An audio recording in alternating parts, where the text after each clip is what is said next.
Hiya guys, this is just a little informational video or try to help a few people. I'm sure plenty of people have bought these cheapo drill presses. I think they're about £60 in the UK, probably less elsewhere.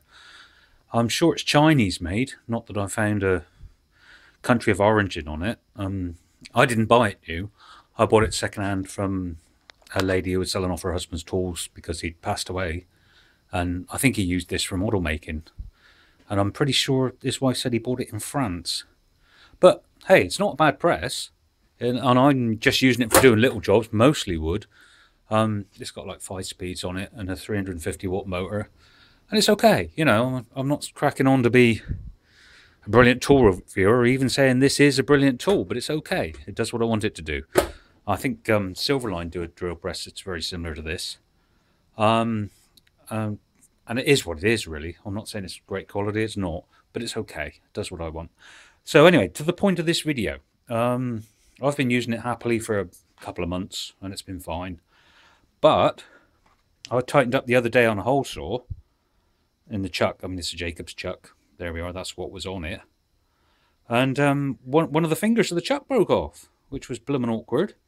So I had to get a new chuck, basically.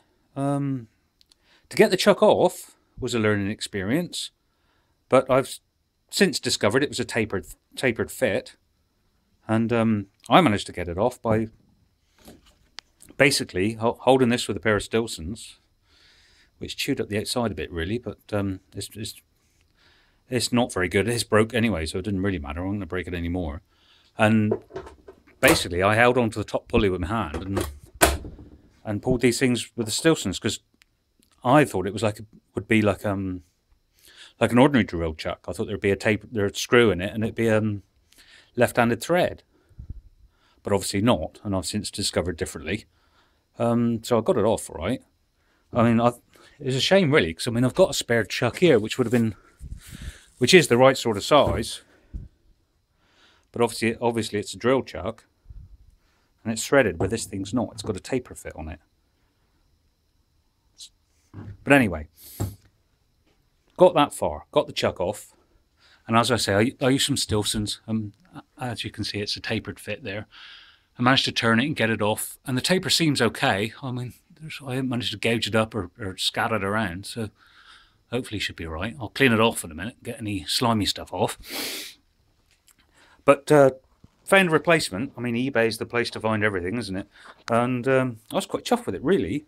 I mean, obviously the size is on the chuck, and I've since managed to make a blooming mess of that. But it's 1.5 to 3 mil, 13 mil for holding, and it's a B16, which means very little to me. But I managed to put those numbers into eBay and came up with this thing. This like a heavier duty thing, and I'm sure it'll fit because the hole seems to be the same. If we look at them together, looks the same to me anyway.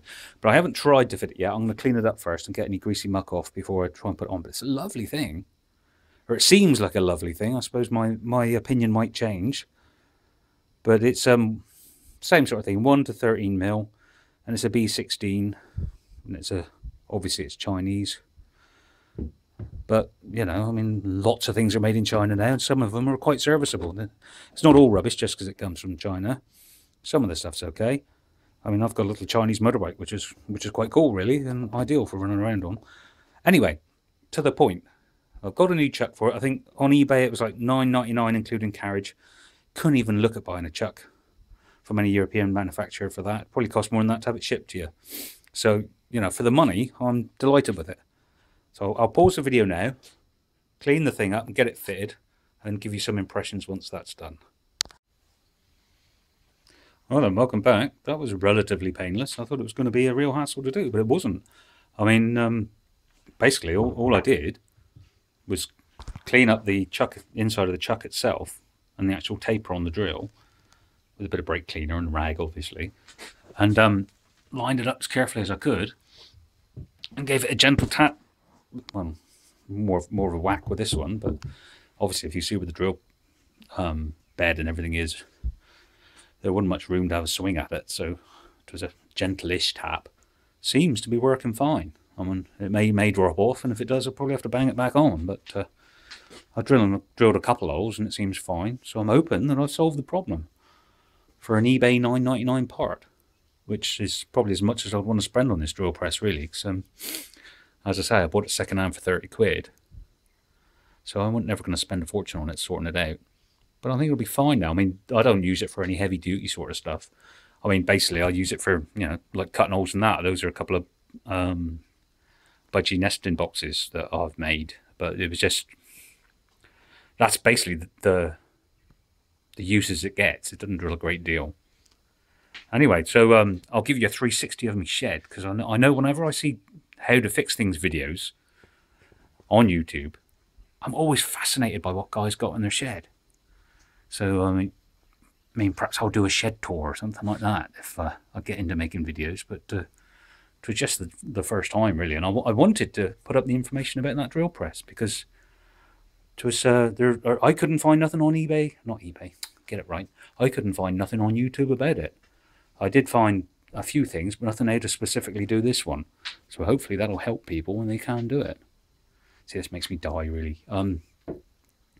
Obviously, the guy who bought this, when he first had it, he must have knocked this pointer in, because they've scraped all the numbers off there. So it is more guesswork than anything.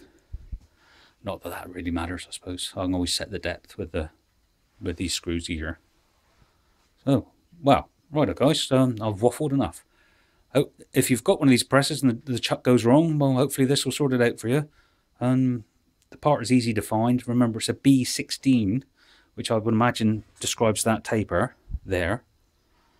And basically, I managed to turn it off with the old chuck off with a Stilson and holding the top. It might take a bit more loosening than that, and I know that you can get